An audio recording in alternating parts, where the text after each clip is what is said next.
They were mothers clutching their children, families torn from their homes before sunrise, children, thousands of them, crying for water under a burning desert sky, and more than 1 million Armenian civilians who would never return home again. This is not a legend, not a myth, not a horror story written to frighten you. This was 1915, a year where an empire, one of the most powerful in the world, unleashed one of the most devastating civilian tragedies of the 20th century. A year where women, children, teachers, priests, farmers, merchants, entire communities were forced into death marches stretching hundreds of miles a year, where a people who had lived in Anatolia for over 2,000 years suddenly became targets. And today, we are going to walk through one of the most terrifying massacres carried out by the Ottoman Empire, the story of the Armenian tragedy of 1915. But before we go deeper into this emotional and difficult chapter of history, please hit the subscribe button so you never miss powerful stories like this. Stories that deserve to be remembered and understood. Let us begin. Imagine waking up on a quiet morning in April 1915. A mother preparing food, children getting ready for lessons at school, merchants opening their small shops, priests preparing for Sunday prayers. Nothing unusual, just life. But by nightfall, that life would be gone. On April 24th, 1915, Ottoman authorities arrived in Armenian neighborhoods in Constantinople, today's Istanbul. They carried lists, names, addresses, and in a single sweep, hundreds of Armenian intellectuals, community leaders, teachers, and clergy were arrested. This day later became known as Red Sunday. Most of those taken were never seen again. This was not a random event. It was the beginning of something planned, coordinated, and executed with chilling precision. But to understand why this happened, to understand how an empire turned against people who had lived among them for centuries, we need to go back a little further. The Ottoman Empire in the early 1900s was struggling. Wars, revolts, economic decline. The empire was shrinking fast. Inside this troubled atmosphere lived the Armenian population. Christians in a largely Muslim empire. For centuries, Armenians, Greeks, Assyrians, Kurds, Turks, and many more groups had coexisted under Ottoman rule. Not always peacefully. There were tensions and discrimination. But Armenians still contributed deeply to trade, culture, and politics. However, as nationalism began rising across Europe and the Middle East, the Ottoman Empire feared losing control. Groups demanding reform or autonomy were increasingly viewed as threats. Armenians, who began requesting civil rights and protections, became targets of suspicion. Some Ottoman leaders claimed Armenians were helping enemy powers, especially Russia. Most Armenians were not involved in any rebellion, but fear, suspicion, and wartime paranoia created the perfect storm. By 1914, when World War I erupted, the Ottoman Empire joined the Central Powers and the government, controlled by the Committee of Union and Progress, the Young Turks, believed the Armenians were a threat to their war effort. This belief, or rather the manipulation of it, became the justification for what would happen next. After Red Sunday, the Ottoman authorities began a sweeping policy across eastern Anatolia. Armenian villages were suddenly surrounded by soldiers. Men were separated from their families, often under the claim of conscription or security. Many were taken away and never came home. Women, children, and the elderly were ordered to gather what they could carry, sometimes given only minutes. They were told they were being relocated for safety during the war. But this was not relocation. This was the beginning of forced marches. hundreds of miles toward the deserts of Syria. Marches where food was scarce, water was almost non-existent, and survival was nearly impossible. Eyewitness accounts describe entire convoys of families walking for days in scorching heat. Children collapsing, mothers carrying the weak on their backs, villagers disappearing overnight. Chaos, fear, and confusion. Because the people being marched didn't understand the truth yet. They didn't know that these relocations were not temporary. They didn't know they weren't coming back. They didn't know they were walking into one of the darkest chapters of human history. This is where the horror deepens, and the emotional devastation.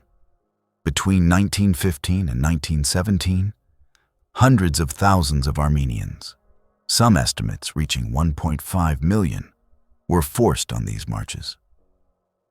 And the numbers are overwhelming. Entire caravans of 10,000 to 20,000 civilians at a time. Marches stretching over 300 miles. Temperatures reaching above 40 degrees Celsius, 104 degrees Fahrenheit, in desert regions. Thousands dying each week from hunger and exhaustion. Ottoman officials called this a relocation for wartime security. But the routes chosen, the conditions imposed, and the lack of food or protection paint a very different story. One survivor described seeing lines of people so long that the front and the end could not be seen. Others remembered children crying for water until their voices faded into silence. Some recalled mothers sitting in the sand, unable to move any further, holding their children close as the convoy kept walking ahead. These descriptions are painful. They are haunting, and yet they are crucial, because they show the emotional truth behind the numbers. It was not just mass death, it was the destruction of families, culture, and community. A world shattered in slow, painful steps. Those who somehow survived the marches eventually reached the deserts of what is now Syria. Places like Deir ez-Zor, one of the most infamous destinations. But these were not relief camps. They were not temporary wartime shelters. They were places where survival was nearly impossible. Witnesses described the desert as an endless wasteland. No shade, little water, and no real shelter. Some camps had thousands of starving civilians living in makeshift tents or no tents at all. Disease spread rapidly. Food deliveries were inconsistent or non-existent. Families that had survived months of marching now faced new horrors: starvation, sickness, and uncertainty. One American diplomat wrote that the camps were scenes of death, where new graves appeared each morning. Some Armenian women, in desperate attempts to keep their children alive, gave away the last pieces of food they had, bread, cloth, anything, to protect their families, even when they themselves were collapsing. Others tried to adopt orphan children, children who had lost entire families on the marches, yet the truth remained brutal. Most would not survive. At the heart of this catastrophe were political motives fueled by wartime fears, ethnic tensions, and radical nationalist ideologies. The leadership of the Ottoman Empire believed that Armenians, because they were Christians living near the Russian front, could join the enemy. They feared rebellion. They feared internal collapse. But historians agree that the scale of the deportations and the conditions imposed were far beyond anything necessary for security. It wasn't just soldiers or rebels who were targeted. It was entire families, people with no connection to the war effort, old men, mothers, infants. The intent behind the deportations is still debated politically today, but the scale of the human devastation is not. The tragedy of 1915 was no accident of war. It was systematic, coordinated, and devastating. The world was watching. Missionaries, diplomats, relief workers, journalists. They documented what they saw reports poured in from. American embassies, German officers serving alongside Ottoman forces, missionaries from the US, France, and the UK. Armenian survivors who escaped, many of these eyewitnesses described the events as extermination, annihilation, and a tragedy beyond comprehension. In the United States, newspapers like the New York Times published over 100 articles in 1915 alone describing the situation. Yet even with international outcry, the suffering continued. Part of the tragedy of 1915 is not just the scale of what happened, but how little the world could do to stop it once it had begun. In every dark chapter of history, there are glimmers of humanity. People who refused to participate, who tried to help, who risked their own lives. Some Ottoman officials rejected the orders and attempted to protect Armenian families. Some local communities provided water and shelter along the marches. Some diplomats smuggled children out of the camps. And Armenians themselves showed extraordinary strength. Families who shared their last food with strangers. Mothers who protected children who were not their own. Groups who escaped and formed small self-defense units. Communities who wrote diaries, letters, and testimonies to ensure the world would someday know the truth.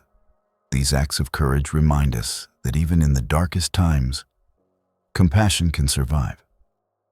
Before 1915, Armenians lived in cities and villages across eastern Anatolia, places like Van, Erzurum, Bitlis, Karpert, and Sivas. These towns were filled with Armenian churches, schools, bustling markets, and family homes passed down through generations. But after the deportations, many of these places became silent. Entire streets stood empty homes that once echoed with the sound of children were abandoned. Shops shuttered. Churches that had stood for centuries were left crumbling or converted for other uses. By the end of the war, the Armenian presence in these provinces, once in the hundreds of thousands, had been reduced to a fraction. The cultural impact was enormous. Manuscripts lost, art destroyed, cemeteries desecrated, traditions broken. A 2,000-year-old community scattered across the world. The tragedy was not just human, but cultural. It reshaped the demographic map of the region permanently. Those who lived through the marches and camps found themselves thousands of miles from home.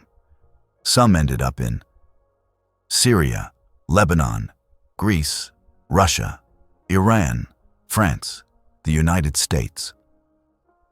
And later, many more countries. These survivors built what is now known as the Armenian diaspora, a global community that carries both the trauma and the resilience of its ancestors. Letters from survivors describe the emotional weight of survival.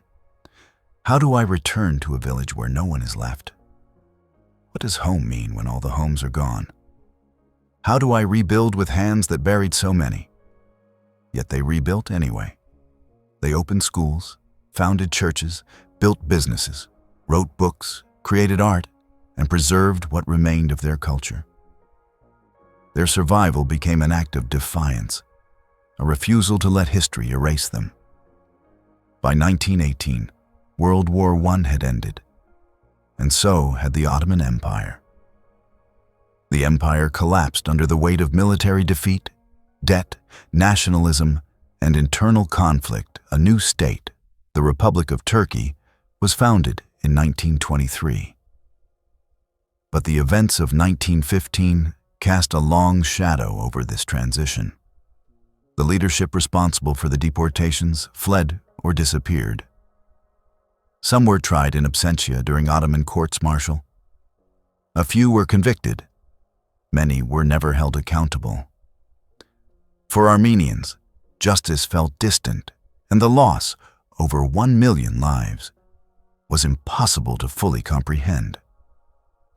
The Armenian tragedy of 1915 is remembered by historians, scholars, and nations around the world as one of the most devastating civilian catastrophes of the early 20th century. But at the political level, the topic remains sensitive. Today, many countries recognize the tragedy officially. Others describe it in different terms due to political relationships and historical interpretation. Turkey maintains a distinct narrative focusing on wartime context, civil conflict in eastern Anatolia, and mutual casualties. This video does not take political positions. It focuses on documented historical realities, the human experience, and the voices of survivors, aligning with what credible historians and eyewitnesses recorded at the time. Because beyond politics, one unshakable truth remains. Hundreds of thousands of innocent civilians, men, women, and especially children, suffered and died in 1915. And their stories deserve to be remembered. To understand history, sometimes you must look at it through one pair of eyes. Deir ez-Zor, today in modern Syria, became the final resting place for countless Armenian deportees. Survivors called it the City of Bones. Eyewitnesses described riverbanks where human remains washed up after flash floods. Others described mass graves marked only by small stones. Some survivors remembered walking over sand that felt soft because the earth beneath was filled with buried bodies. This was the last stage of the tragedy, the end of the marches. The place where so many final breaths were taken. Today, Deir ez-Zor remains a symbol of profound suffering for Armenians around the world. After the war, the survivors who reached safety had to create new lives. But the emotional wounds ran deep. Many survivors never spoke of what they saw. Children who escaped often grew up without parents, relatives, photos, or memories of home. Entire family trees vanished, branches cut off forever. Grandchildren of survivors say the silence was its own kind of inheritance. A silence so heavy it filled rooms. A silence filled with unspoken pain. One survivor wrote, "Some memories are too heavy for words, but silence is its own grave." This is why remembering matters. Because silence cannot be the last chapter when looking back at the Armenian tragedy of 1915. Historians highlight several lessons. 1. The danger of dehumanization. Before violence begins, language changes. People are labeled threats, outsiders, or enemies. Once dehumanized, civilians become easy targets. 2. The power of nationalism when manipulated. Extreme ideology, particularly during wartime, can turn neighbors against neighbors. 3. The importance of international awareness. Early warnings matter. Voices matter. Documentation matters. 4. The resilience of a community. Despite losing more than 1 million people, Armenian culture survived and thrives today across the world. 5. The responsibility of remembering. When stories fade, tragedies can be repeated. When memories are preserved, humanity stands a better chance. Today, millions of Armenians around the world commemorate the events of 1915 every year on April 24th. They light candles. They read names. They remember their ancestors. They honor the resilience that allowed their people to survive and rebuild. Museums, archives, and memorials across the world preserve documents, photos, diaries, and oral histories from survivors. These records ensure that the world can never completely forget what happened. Because remembrance is not about revenge. It is about dignity. It is about truth. It is about ensuring that families torn apart by violence are never erased from history. More than a century has passed since 1915. But the Armenian tragedy continues to shape global conversations about human rights, justice, and memory. Why? Because it teaches us how fragile civilization can be, how quickly neighbors can become victims, how political fear can spiral into catastrophe, how human suffering leaves echoes for generations, but also how courage can survive brutality. how communities can rebuild from ashes, how truth can outlive silence. This story is not only about Armenians, it is about all of us. It is a warning, a memorial, a lesson, and above all, it is a reminder of the immense value of human life, no matter the time, place, or circumstance. As we close this emotional journey through one of the most devastating chapters of the early 20th century, remember this: behind every number, behind every statistic, every estimate, there was a person, a mother, a father, a child, a grandparent, a dreamer, a believer, lives full of laughter, work, love, and ordinary beauty, all cut short by the decisions of powerful men during a dark moment in history. Remembering them is not just about the past. It's about who we choose to be today. If we can learn from the pain of those who suffered, if we can listen to the stories left behind, if we can recognize the humanity in one another, then their memory becomes more than tragedy. It becomes a guide toward a better future. If this story moved you, informed you, or opened your eyes, please subscribe to the channel so we can continue exploring history's hidden truths. Stories that deserve to be told, remembered, and honored. Your support helps keep these voices alive. It ensures that the past is never forgotten, and it empowers us to bring you more powerful, meaningful, and deeply researched documentaries.